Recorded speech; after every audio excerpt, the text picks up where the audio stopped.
Imagine a land shrouded in mist, windswept and unforgiving, Patagonia. Here, in the 16th century, European explorers encountered a race of people unlike any they had ever seen. Towering figures, giants by their reckoning, roamed this desolate landscape. Magellan called them Patagones, meaning big feet. Tales of these immense beings, sometimes said to be 10, even 12 feet tall, spread like wildfire across Europe, fueling dreams of new worlds and monstrous inhabitants. For centuries, the legend of the Patagonian giants persisted, etched into maps and woven into the fabric of exploration. But the truth behind these stories is far more complex, and the real reason for their disappearance is more disturbing than any mythical creature. What really happened to the giants of Patagonia? The answer lies not in fantasy, but in the brutal realities of survival, disease, and the devastating consequences of contact between worlds. The myth of gigantism. The most persistent and perhaps the most misleading aspect of the Patagonian giants narrative is the notion of true gigantism. The idea that a race of humans exceeding 10 or 12 feet in height once roamed the Patagonian plains. This image, fueled by early European accounts, simply doesn't hold up to scrutiny. Skeletal remains, archaeological evidence, and even careful re-examination of historical texts reveal a far more nuanced reality. The initial reports of extraordinary height were undoubtedly exaggerated. Early explorers, lacking accurate measuring tools and prone to hyperbole, likely overestimated the stature of the Tehuelche people, the indigenous group who gave rise to the legend. Imagine encountering individuals significantly taller than yourself, perhaps by a foot or two, after months at sea, suffering from malnutrition and the psychological stresses of exploration. The perception of size becomes easily distorted. Furthermore, the Tehuelche wore guanaco hide boots that added considerable height, further contributing to the illusion of immense stature. Descriptions of their large footprints likely stemmed from these very boots, not from inherently gigantic feet. It's crucial to understand that the Tehuelche were indeed taller than the average European of the 16th century. Their height, a result of genetic factors, a protein-rich diet, and a nomadic lifestyle, would have been striking to the newcomers. However, this difference in height, while significant, does not equate to true gigantism. Gigantism, a medical condition caused by hormonal imbalances, results in disproportionate growth and a host of other health problems. There's no evidence to suggest that the Tehuelche suffered from this condition. The myth of the Patagonian giants, therefore, is not a reflection of biological reality, but rather a product of perception, cultural differences, and the human tendency to embellish the unknown. The truth, as we will see, is far more grounded in the harsh realities of history. The myth of the gentle giants, separating fact from fiction. The stories told upon returning home of the Patagonians' great size were fueled by more than just exaggeration and faulty perception. The very act of communication played a crucial role in solidifying the myth of the gentle giants. Tales passed from sailor to sailor, then printed in books and circulated throughout Europe, became increasingly sensationalized with each retelling. What may have begun as an honest, if skewed, observation morphed into a fantastic account of monstrous beings. Consider the cultural context of the time. 16th century Europe was a world steeped in folklore and superstition. Tales of mythical creatures and faraway lands filled the popular imagination. The Patagonian giants, therefore, fit neatly into this existing framework, providing a tangible, if distorted, representation of the unknown and the exotic. Moreover, the idea of giants resonated with biblical stories and classical mythology, further enhancing the appeal and memorability of the Patagonian narrative. But the perpetuation of the myth served a more practical purpose as well.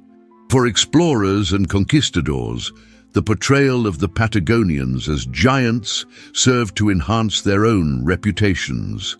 By claiming to have encountered and even subdued these formidable beings, they elevated their status as brave adventurers and conquerors. The exaggeration of the Tehuelche's size, therefore, became a tool for self-promotion and the justification of colonial ambitions. In essence, the myth of the gentle giants was a complex tapestry woven from threads of perception, cultural bias, and self-serving narratives.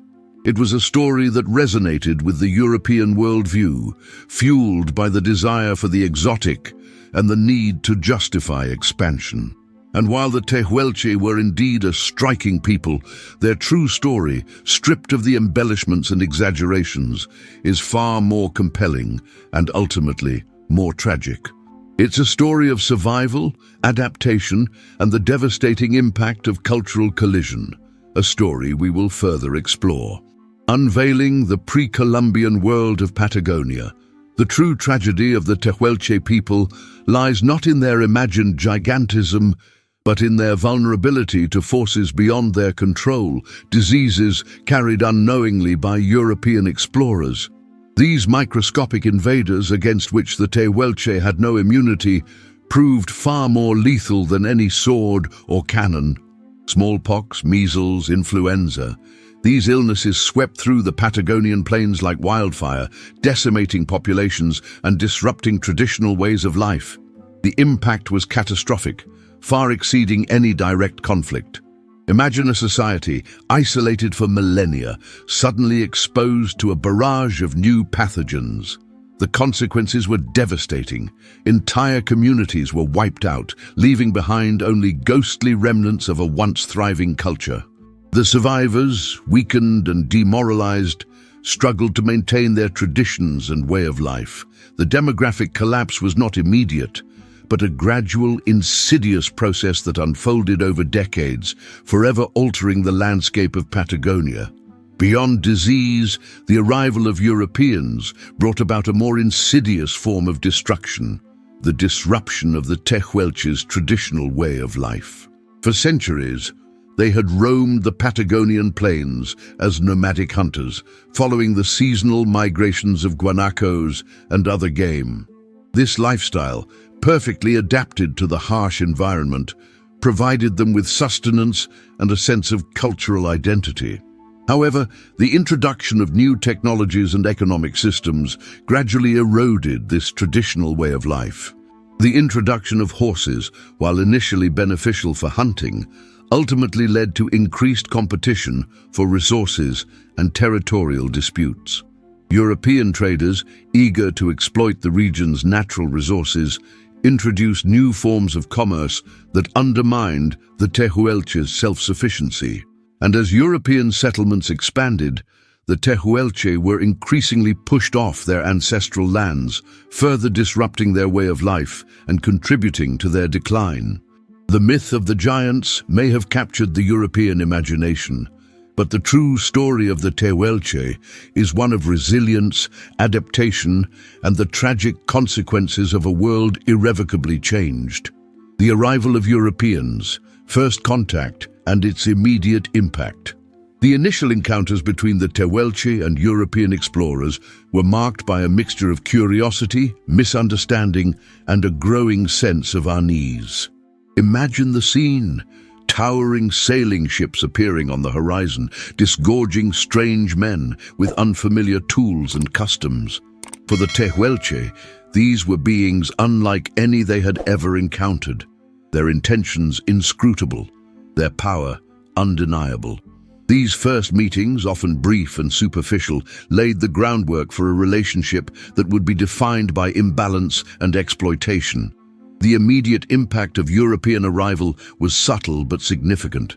Trade, initially a source of novelty and potential benefit, soon became a vehicle for dependency. Metal tools, weapons, and manufactured goods were exchanged for furs, hides, and other resources.